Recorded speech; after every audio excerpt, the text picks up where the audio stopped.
नमस्कार विद्यार्थियों, मैं विद्युत कुमार एक बार फिर अपने YouTube चैनल में आप सबों का स्वागत करता हूं। आज कक्षा 10वीं का एक्सरसाइज 1.2 का फर्स्ट नंबर सॉल्व करने जा रहा हूं। चलिए देखते हैं कि फर्स्ट नंबर सवाल जो है क्या कहता है। तो सवाल कहता है कि निम्नलिखित संख्याओं को अभाज्य गुणनखंड के गुणनफल के रूपों में व्यक्त करना है। तो वो कौन सी संख्या है? तो फर्स्ट का जो फर्स्ट है वो है 140। इसको जो है अभाज्य गुणनखंड के गुणनफल के रूप में व्यक्त करना है। तो चलिए इसका अभाज्य गुणनखंड पहले कर लेते हैं। तो 140 का अगर अभाज्य गुणनखंड करते हैं तो इसमें 2 से पहले सबसे छोटी अभाज्य संख्या 2। हम अभाज्य संख्या की बात करें तो अभाज्य संख्या कौन कौन सी है? 2, 3, 5, 7, 9 नहीं है, 11 है, 13 है, 17 है, 19 है, 23 है, 29 है, 31 है, 37 है। तो ये सभी अभाज्य संख्या है। अभाज्य गुणनखंड करने के लिए हम क्या करते हैं? सबसे पहले अभाज्य संख्या से इसमें भाग देते हैं। तो देखिए अभाज्य संख्या से भाग देते हैं। 2 सते 14, फिर इसमें 2 से लगेगा, 2 से देते हैं भाग, 2 तिया 6, 2 पंचे 10। अब इसमें 2 से नहीं लग रहा है, 5 से लगेगा, 5 सते 35। तो इस तरह हम देखते हैं कि ये 7 जो है ऑलरेडी एक अभाज्य संख्या है। तो इस तरह हम 140 का अभाज्य गुणनखंड लिख सकते हैं। 140 बराबर 2 गुना 5 गुना 7। अब हम यहाँ देखते हैं कि 2 जो है 2 बार रिपीट हो रहा है, तो हम इसको इस तरह लिख सकते हैं 2 पर पावर 2 गुना 5 गुना 7। ये हो गया 140 का अभाज्य गुणनखंड के गुणनफल के रूप में लिख दिए। दूसरी संख्या है जो इसका सेकंड नंबर है वो है 156। तो इसका भी अभाज्य गुणनखंड कर लेते हैं। 156, तो देखिए इसमें भाग लगता है, पहले 2 से देंगे, 2 सते 14 और 2 अठे 16, फिर 2 से देंगे, 2 तिया 6, 2 नवा 18, फिर 3 से देंगे क्योंकि 2 के बाद 3 लगेगा। हाँ, 3 एका 3, 3 तिया 9। तो 13 जो है ऑलरेडी ये क्या है? अभाज्य संख्या है। तो इस तरह 156 का अभाज्य गुणनखंड हम लिख सकते हैं 2 गुना 3 गुना 13। तो इस तरह ये जो होगा 2 डबल बार है, इसलिए 2 पर पावर 2 कर सकते हैं, इसको 3 गुना 13 के रूप में करेंगे। ये हो गया 156 के अभाज्य गुणनखंड का गुणनफल रूप। यहाँ हमको गुणनखंडों के गुणनफल के रूप में लिखना है, गुणनखंडों के गुणनफल के रूप में ये हो गया। चलिए तीसरा नंबर देखते हैं, इसमें क्या है। तीसरा नंबर है 3825 का अभाज्य गुणनखंड करना है। देखिए यहाँ करते हैं 3825 का।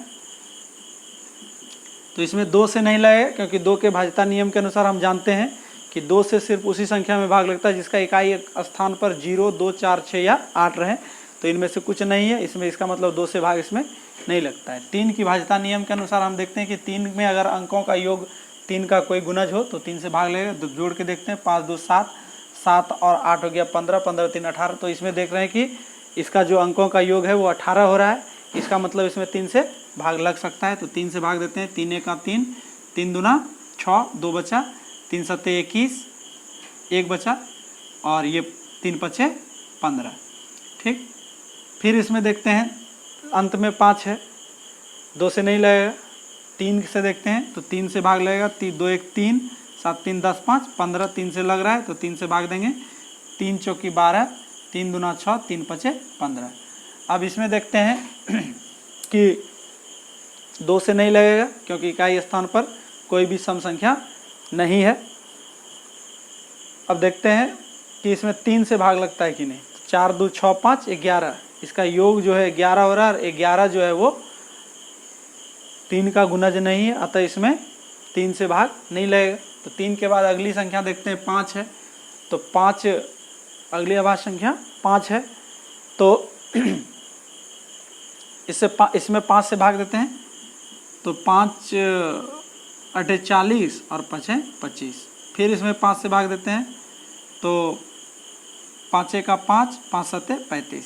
तो इस तरह हम देखते हैं कि 17 जो है वो ऑलरेडी एक अभाज्य संख्या है। तो इस तरह हम 3825 अर्थात 3825 का जो अभाज्य गुणनखंड है इसको लिख सकते हैं 3 गुना 5 गुना 5 गुना 17। हम देखते हैं यहाँ 3 जो है डबल बार है, 5 भी डबल बार है, तो इसको लिख सकते हैं 3 पर पावर 2 गुना 5 पर पावर 2 गुना 17। ये हो गया 3825 का अभाज्य गुणनखंड का गुणनफल रूप। अब अगला नंबर देखते हैं, 4 नंबर क्या है। 4 नंबर है 5005। 5005।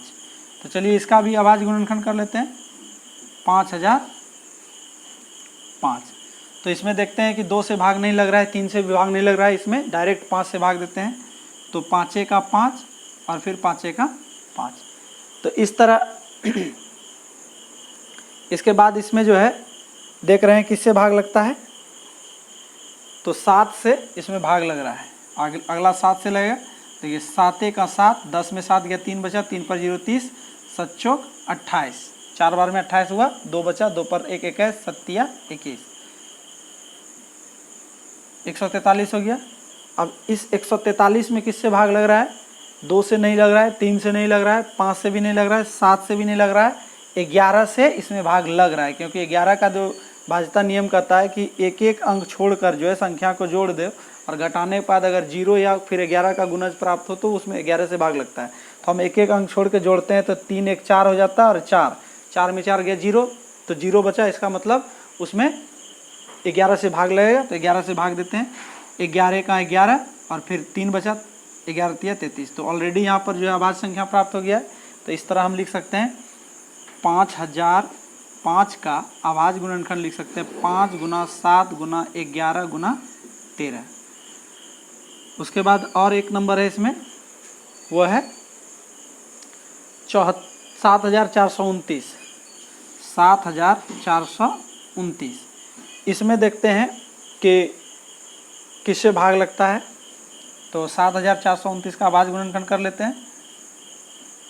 थोड़ा इसको इधर करते हैं, यहाँ पर 7429। इसमें देखते हैं कि 2 से भाग नहीं लगता है, 3 से भी भाग नहीं लगता है, क्योंकि 7 4 11 2 13 13 9 22 हो जाता है, जो कि भाग नहीं लगेगा।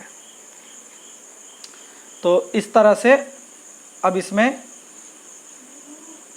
3 से भी नहीं लगा, 5 से नहीं लगा क्योंकि इसके अंत में 5 या 0 नहीं है, 7 से भी इसमें भाग नहीं लग रहा है, क्योंकि ये देखिए 7 का 7 हो गया, फिर 7 6 42 और 9 बच जाता है, 7 से नहीं लगेगा। 11 से भी इसमें नहीं लग रहा है, क्योंकि 9 4 13 हो जाता है, 7 2 9, दोनों का अंतर जो 11 का गुणज नहीं है। 13 से भी भाग नहीं लग रहा है, क्योंकि 13 65 होता है, 9 बचा, 13 7 91 और फिर 19 बच जाता है। उसके बाद 17 से देखते हैं इसमें भाग लग रहा है, तो 17 से भाग देते हैं। 17 चौकी 68, 6 बचा, 6 पर 2 62 और 17 तिया 51, 62 में 51 गया, 11 बचा, 11 पर 9 119, तो हो गया 17 7 19 से, यानी कि 7 बार में लग गया। अब इस 437 में देखते हैं किससे भाग लगता है। 437 में लगता है, 2 से नहीं लगेगा, 3 से भी नहीं लग रहा है, 5 से भी नहीं लग रहा है, 7 से भी नहीं लग रहा है, क्योंकि 7 6 42 17 बच जाता है। उसके बाद 11 से भी नहीं लग रहा है, क्योंकि 7 4 11 3 नहीं गुणज नहीं आ रहा है।